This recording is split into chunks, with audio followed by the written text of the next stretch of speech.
Dossier baseball. Avantages et désavantages du retour des expos. Deuxième partie. Quels sont les enjeux réels?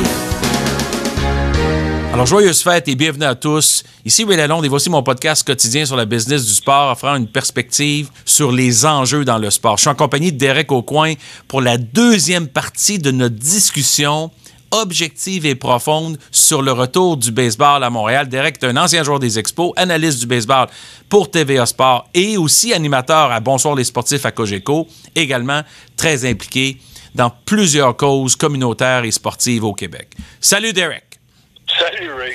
Derek, je vais te revenir aujourd'hui sur l'aspect qui est un peu plus, mettons, difficile pour les gens d'accepter, là, c'est qu'une équipe sportive, ça vient avec beaucoup de gloire, beaucoup d'ampleur, beaucoup d'excitation, mais aussi plusieurs enjeux et défis qui sont concrets, puis que les gens ne peuvent pas penser que c'est juste à cause d'un retour d'une équipe que tout est en place, on vient d'acquérir notre équipe. Il faut la soutenir, il faut la supporter, il faut être patient.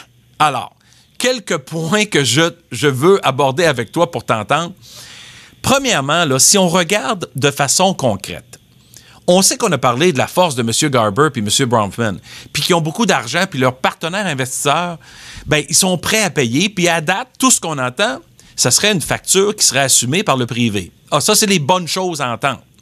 Mais tu sais que la dernière équipe à être vendue dans le baseball majeur, acheté par le groupe de Derek Jeter, ça coûtait entre 1,1 et 1,2 milliards de dollars US.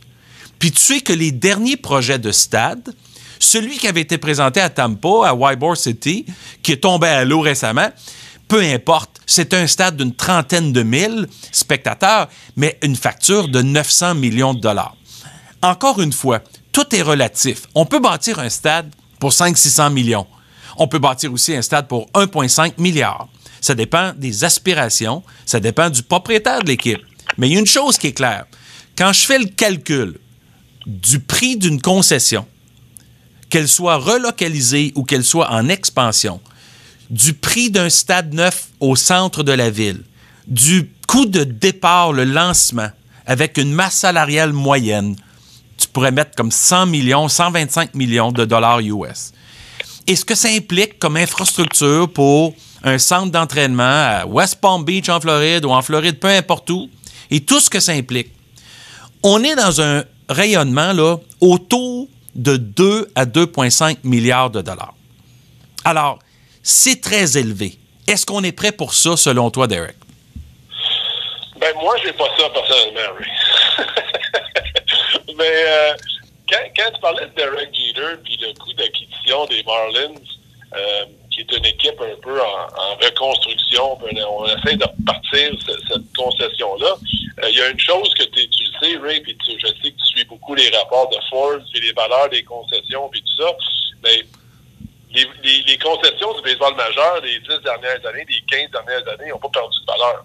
Ils continuent d'augmenter. Leur valeur continue d'augmenter. Donc, ça devient...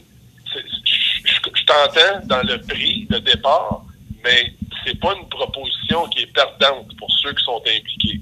Là, maintenant, M. Garber, M. Bronfman, M. Crétier de Garda, M. de Couche-Tard, tous ces gens-là, même M. Legault, le premier ministre, tout le monde regarde ça, puis je pense qu'ils sont très conscients aussi. Le modèle d'affaires, le plan d'affaires, c'est pas du monde qui veulent juste être impliqués pour perdre d'argent. C'est pas des gens qui veulent faire un coup d'argent puis transférer l'équipe rapidement. C'est du monde qui regarde ça à long terme, qui sont fiers d'être Montréalais, qui sont fiers d'être Québécois. Et la facture, je suis pas certain que c'est une facture qui seront capables de tout régler au privé, mais je pense que il y a un financement qui existe, il y a des formes de financement créatives et intelligentes qui existent où tout le monde est impliqué sans que ça coûte beaucoup d'argent aux contribuables, par contre. Oui, bien là-dessus, on est tous conscients qu'il y a une énorme sensibilité aujourd'hui dans notre univers. Avec la richesse des franchises de sport, il y a une sensibilité au niveau des citoyens, des concitoyens, de se retrouver en face d'une situation où ils aident des riches à devenir plus riches. Et là-dessus, je suis conscient qu'il y a un engagement émotif, de sensibilité de la part de M. Bronfman, M. Garber. Ils en ont assez d'argent. C'est pas comme s'ils cherchent à faire de l'argent. Je suis d'accord avec ça. Oui. Mais il y a un fait qui est quand même incontournable. C'est que, tu l'as dit, les franchises prennent de la valeur. De Las Vegas à 500 millions dans la Ligue nationale de hockey, à Seattle à 650 millions, là je parle en dollars US, 2 ans plus tard, et une prochaine. J'en ai jamais entendu vraiment de franchise baisser en valeur. Et pourquoi? Ben, c'est parce qu'il y a d'énormes revenus associés, bien entendu. Mais il y a aussi quand même l'existence de franchises qui vont moins bien financièrement, dans tous les sports. Je regarde des résultats, là, les Buccaneers de Tampa Bay, dans la NFL, qui jouent devant des assistances d'à peu près 62 % de la capacité du stade. Je regarde des équipes de la NBA qui ont aussi des milliers de sièges vides dépendant des villes. Et en tout cas, on sait tous que Caroline, Arizona et Florida, pour les Panthers, dans la Ligue nationale de hockey, jouent devant des faibles foules. Donc, c'est sûr que l'argent national qui est redistribué, qui sert un peu à, mettons, réégaliser les forces, ça sert dans le baseball aussi. Puis il y a plus d'argent en télévision que jamais dans le baseball. Ils ont signé une entente, le baseball majeur, il y a quelques semaines, avec DAZN pour 300 millions de dollars pour la diffusion des matchs sur stream vidéo. Alors, l'argent continue de rentrer, bien entendu. Mais il y a un genre de... un billet d'admission, un coût d'entrée. Puis ce coût d'entrée-là, il faut quand même le regarder droit devant les yeux. Parce que ce soit privé ou public ou un mélange des deux, à la fin, c'est très, très cher.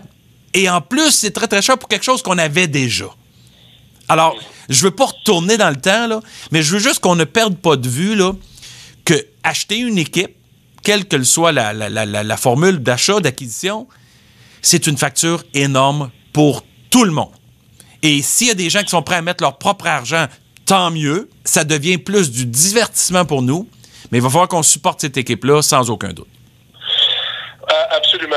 Et oui, c'est très dommage ce qui est arrivé la première fois, le départ des Expos. Et puis on peut faire l'autopsie de ce qui est arrivé aux partisans, puis comment toutes les forces en présence ont tout fait pour justement pour effriter le bassin de partisans qui sont pas des niaiseux en même temps, là. Mais je pense que la deuxième fois, pour toutes les raisons que tu as nommées, puis avec le groupe, on fait les choses comme il faut. On prendra pas pour acquis le partisan. Je pense pas que ça va arriver encore, ça, Ray.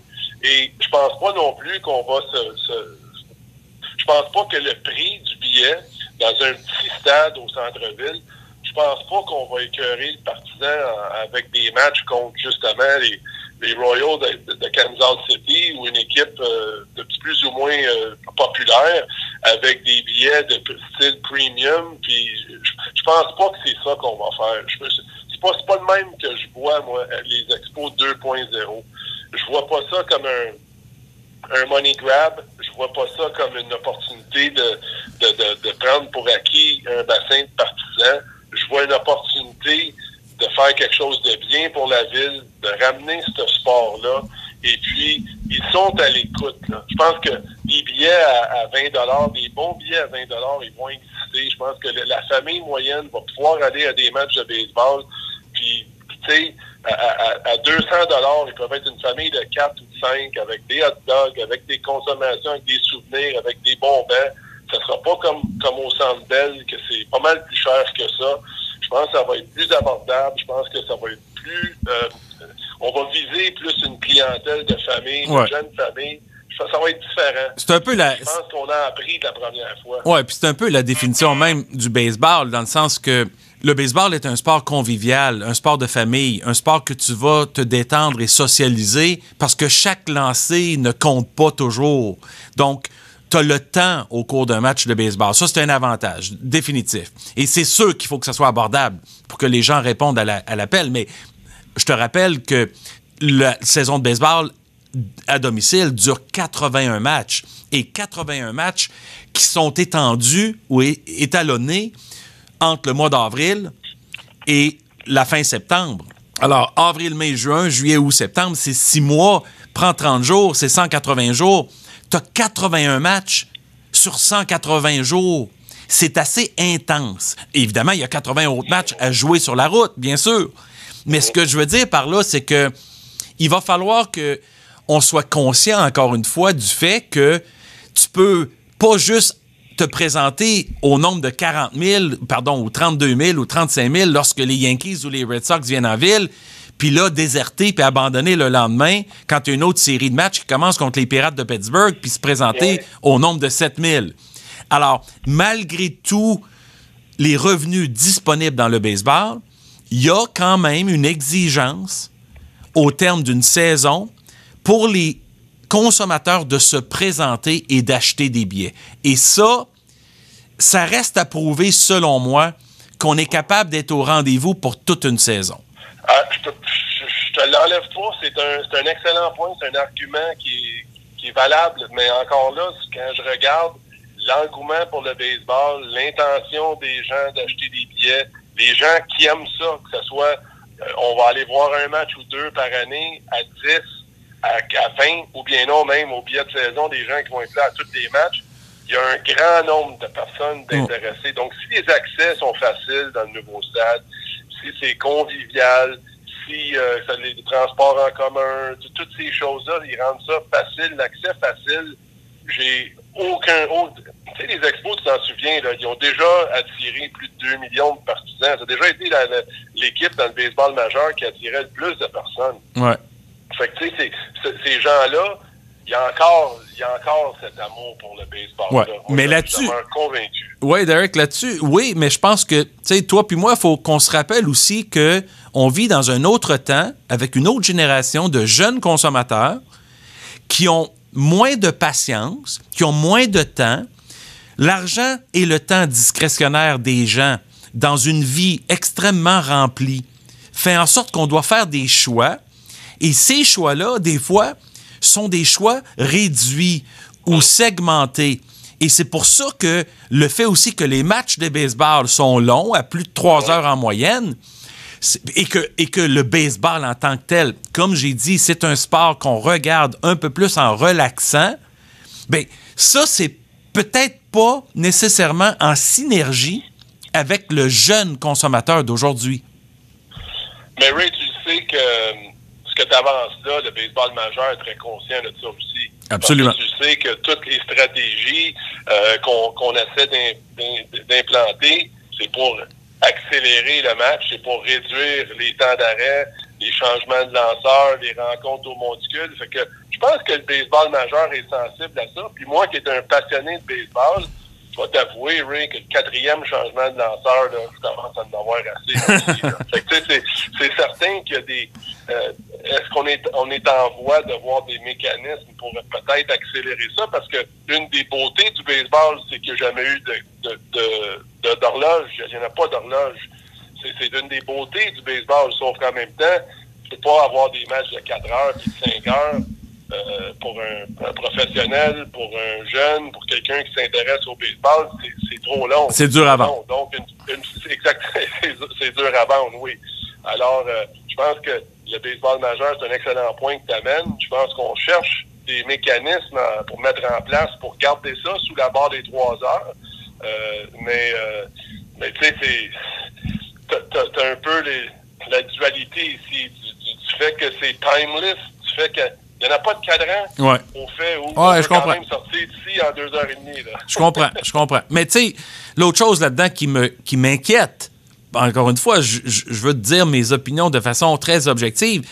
L'équipe, mettons que c'était une équipe d'expansion, ben, elle risque d'être en construction. On n'appellera pas ça une reconstruction, c'est simplement une construction.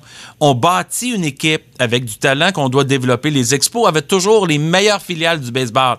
Et c'est pour ça qu'elle produisait comme équipe parmi les meilleurs jeunes joueurs. On ne pouvait pas les garder longtemps, mais on en produisait des bons. Alors, ça prend du temps. Est-ce que toi, tu penses que le facteur de patience... Parce qu'honnêtement, les consommateurs au Québec sont pas très patients avec les Alouettes, avec l'Impact, puis avec les Canadiens. Parce que l'Impact réussit à se stabiliser en termes d'assistance. Ils sont à peu près à 18-19 000 sur un stade qui en contient 21-22. Mais m'a dire de quoi, les Alouettes, là, pataugent depuis plusieurs années. Puis une chose qui est claire, c'est que les gens ont déserté. Et les Canadiens, qui sont en reconstruction, qu'on l'admette ou non, ben, ils ont des baisses d'assistance pour une des premières fois depuis quelques années. Là, c'est visible. Alors, là-dessus, là, ça fait quand même une situation qui, à mon avis, va devoir être testée par cette équipe de baseball-là nouvellement arrivée, parce que ça peut prendre du temps avant qu'on performe puis qu'on gagne. Et est-ce que les Québécois ont cette patience pour y arriver? Ben, tu sais que les premières années, juste à cause de la nouveauté, les gens vont être là. Ils seront au rendez-vous parce que c'est là. Tu as raison, par la suite, il va falloir qu'on leur donne un produit, qu'on présente un produit qui est représentatif de la population. Et puis, regarde, je te ramène pas plus loin qu'au mois d'août, lorsque c'était clair que le Canadien était dans une position qui était quand même difficile, à la suite d'une année très, très difficile. Et les gens, à Bonsoir les sportifs, des centaines, des milliers de personnes que j'ai interagi, le consensus, c'était donnez-nous un produit qui nous représente, qui travaille fort, qui a une bonne attitude, et on va être là, gagne ou perd. Les gens étaient prêts que l'équipe ne fasse pas les séries. Si c'était une équipe qui voyait, qui se donnait, qui donnait un bon spectacle soir après soir. Fait que je serais porté à dire que si on a une bonne direction, des gens de la haute direction de cette nouvelle équipe-là, qui ont une transparence, qui réussissent à convaincre les gens que quand ils se lèvent le matin, ils sont à la recherche de solutions pour non seulement améliorer l'équipe, mais mettre de meilleurs produits sur le terrain qui représentent la population. Je pense que c'est la recette, c'est une partie de la recette pour mettre du monde dans les gradins, puis que le monde soit associé puis engagé avec l'équipe. Ouais. Maintenant, il va falloir que tu trouves une façon de gagner aussi. Il va falloir que tu trouves une façon de rivaliser avec les Goliaths de ce monde, comme les Yankees et les Red Sox. Et il va falloir que tu trouves une façon de te retrouver dans des courses en série. Puis je pense que les leviers sont là dans le baseball majeur avec le wild card supplémentaire, Ray. Il y a beaucoup plus d'équipes qui sont dans la course au mois d'août puis au mois de septembre que dans d'autres sports. Fait que, tu sais, il y a des choses en place qui sont peut-être favorables, mais il va falloir avoir une équipe et une direction qui nous représente, qui nous parle directement et qu'on se reconnaît à l'intérieur de cette organisation-là. Puis, tu sais, moi, je me reconnais pas dans l'organisation des Alouettes, par exemple. Oui. Bien, c'est sûr que... Oui, je te comprends, là. C'est sûr qu'il faut qu'il y ait une connexion puis un engagement avec les partisans. Certaines équipes réussissent mieux que d'autres. On est d'accord avec ça, dans le sport général, là. Tu sais, tout sport confondu en Amérique du Nord. Il y a une chose qui est claire, c'est qu'un commissaire de sport comme Rob Manfred, lui, quand il prend cette décision-là, Derek, il faut qu'il regarde 15 ans en avant. C'est pour deux raisons. Ça va être son legs de ramener une équipe à Montréal ou non. C'est sur son dos que ça va passer, ça. Bon résultat ou mauvais résultat, on va le créditer ou on va le blâmer. Alors lui, là, premièrement, il y a un élément de fierté puis d'engagement personnel. Mais en plus de ça, surtout, envers les autres propriétaires du baseball majeur, sa job à lui, c'est de valoriser le baseball. C'est d'augmenter la valeur perçue aux yeux du monde entier, aux yeux des entrepreneurs, investisseurs et gens d'affaires, aux yeux des partenaires du baseball qui investissent dans ce sport-là. Fait que quand il prend des bonnes décisions sur une nouvelle franchise, forcément, ça va se refléter sur lui. Alors lui, là, il faut qu'il regarde plus loin que l'excitation puis l'enthousiasme délirant des 2-3 premières années et la construction d'un nouveau stade. C'est toujours bon au début. Mais dans 10 ans, 15 ans, ça va être quoi le résultat? Puis c'est là-dessus un peu ça prend du courage pour aller là, pour ramener une équipe qui a déjà vécu là. Mais, comme on a vu le retour des Nationals, à Washington, il y avait du baseball il y a longtemps. Puis là, c'est revenu. Puis on peut te nommer plusieurs équipes. Les Jets de Winnipeg, au hockey, ont perdu leur équipe à Phoenix et ont retrouvé celle d'Atlanta. C'est un succès. On espère qu'une ville comme Québec retrouverait les Nordiques et on veut qu'une ville comme Montréal retrouve les Expos. Mais il n'y a pas de garantie de succès juste parce que c'est ta deuxième chance. Ça, c'est sûr. Il n'y a pas de garantie de succès parce que c'est ta dernière chance. Il n'y a pas de garantie de succès même si tu essaies de te projeter 15 ans en avant et tu essaies de voir quelle sera ta réalité 15 ans en avant. Tu sais, je vais t'amener 15 ans en arrière. Moi, Netflix, me livrait des CD, des DVD chez nous à New York. Tu sais, à un moment donné, là, il n'y a plus de DVD, tu t'ajustes, il faut que tu évolues. C'est ça. Tu deviens quelque chose d'autre. Fait que c'est certain que tout ce que tu dis, c'est d'excellents points, mais c'est plus que ça même que de te projeter 15 ans puis 20 ans en avant, parce que tout peut changer. Faut que tu demeures relevant, faut que tu demeures à la fine pointe de la technologie, faut que tu trouves des façons d'aller chercher des nouveaux fans, parce que je sais, un des arguments que les gens mentionnent, c'est que la population, ou les amateurs de baseball, c'est une population qui est vieillissante. Faut se trouver une façon d'engager les plus jeunes. Absolument. Puis de les garder intéressés, en plus de la business. Fait que, tu sais, c'est sans arrêt, ça. C'est pas juste dans 15 ans, c'est la semaine prochaine aussi qu'il faut regarder. En tout cas, Derek, ça a été super intéressant de pouvoir passer au travers les points positifs et négatifs. Et quand je dis négatif, pour moi, je veux pas être négatif. Je veux juste qu'on reconnaisse avec une certaine vérité et une transparence que l'arrivée d'une équipe professionnelle dans une ville, que ce soit le retour ou la première arrivée, ça vient avec beaucoup d'énergie puis beaucoup d'excitation, puis c'est très positif à voir arriver à l'œil, mais il faut quand même être honnête avec soi-même et se poser les vraies questions, parce que c'est un autre outil de divertissement et on vit dans une société où on fait des choix, puis quand c'est moins bon, ça dure pas.